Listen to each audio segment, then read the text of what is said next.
Hello. আজকে আমরা সবাই মিলে একটু ঘুরতে যাচ্ছি। অ্যাকচুয়ালি আজকে ছুটির দিন, তো মেয়েদেরও স্কুল ছুটি ছিল, আমারও অফিস ছুটি, তাই ভাবলাম সবাই মিলে বেরোনো হয় না। মেয়েরা খুব মেয়েদেরকে একদমই টাইম দিতে পারি না অফিসের জন্য, তো তাই ভাবলাম একটু ঘুরে আসি। তো আমরা যাচ্ছি সবাই মিলে, তোমরা চলো দেখো আমরা কোথায় যাচ্ছি। তো এই দেখো আমরা অটো করে প্রায় পৌঁছে গেছি জায়গাটায়। তো তোমরা কি কেউ বুঝতে পারছো আমরা কোথায় যাচ্ছি? এখানে গেছো নিশ্চয়ই, বলো দেখি, গেস করো। হ্যাঁ, যারা যারা গেস করেছো ঠিকই করেছো, আমরা চলে এসেছি ভূতনাথ মন্দিরে আহরিটোলা।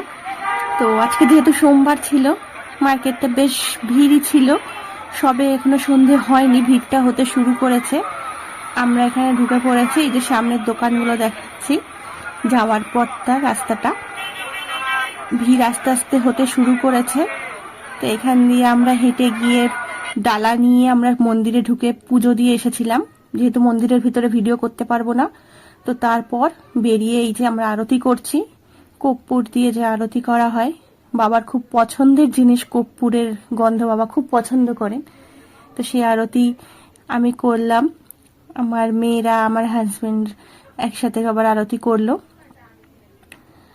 এখানে যখন বেরোলাম আমরা মন্দির থেকে পুজো দিয়ে, ভীষণই বিধ্বস্ত অবস্থা, আসলে এতটা গরম ছিল দেখতেই পাচ্ছ। আর তখন দেখলাম বেশ ভিড় হয়ে গেছে আরতির জায়গাতেও। তো এখান থেকে আরতি করে আমরা ওই পাশে যে রয়েছে সুন্দর, ওখানে ঘাট বাঁধানো হয়েছে, বসার যে জায়গা করা হয়েছে, যেখানে আর কি আমাদের কবিগুরু রবীন্দ্রনাথ ঠাকুরের যে সমাধিস্থল রয়েছে সেইখানটা, গঙ্গা পাড়টা, এই যে এটা হচ্ছে কবিগুরু রবীন্দ্রনাথ ঠাকুরের সমাধিস্থল। দিয়ে চারপাশটা ঘুরিয়ে দেখাচ্ছি, এখানে বেশ সবাই বসে আছে, বসে থাকেন, খুব সুন্দর জায়গাটা লাগে। তো আমার তো খুবই ভালো লাগে, আমরা সময় পেলেই আমি এখানে চলে আসি।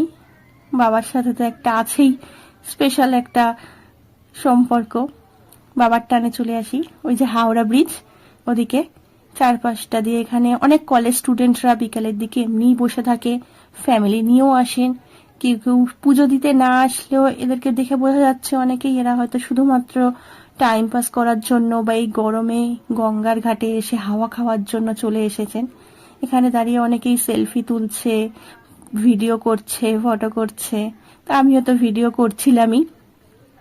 তারপরে এই যে মা গঙ্গা, সুন্দর শান্ত শীতল মা গঙ্গা, গঙ্গার সুন্দর হাওয়ায় খানিকক্ষণ দাঁড়ালাম, কারণ মন্দিরের ভিতরে গিয়ে ওই ভিড়ের মধ্যে প্রচন্ড বিধ্বস্ত অবস্থা হয়ে গেছিল। ওখান থেকে বেরোবার পর দেখলাম আরো প্রচন্ড ভিড় হয়ে গেছে, আস্তে আস্তে লাইটগুলোও জ্বলতে শুরু করেছে, স্ট্রিট লাইট যেগুলো আছে। তো ইতিমধ্যে মেয়েরা বলছে ওদের একটু জল তেষ্টা পেয়েছে, ওরা দাঁড়িয়ে জল খেতে খেতে এবার লঞ্চ দেখে বায়না শুরু করলো যে লঞ্চে একটু চড়বে। তো আমরা সেখান থেকে গেলাম, সামনেই তো লঞ্চ ঘাট, ওখানে টিকিট করার জন্য।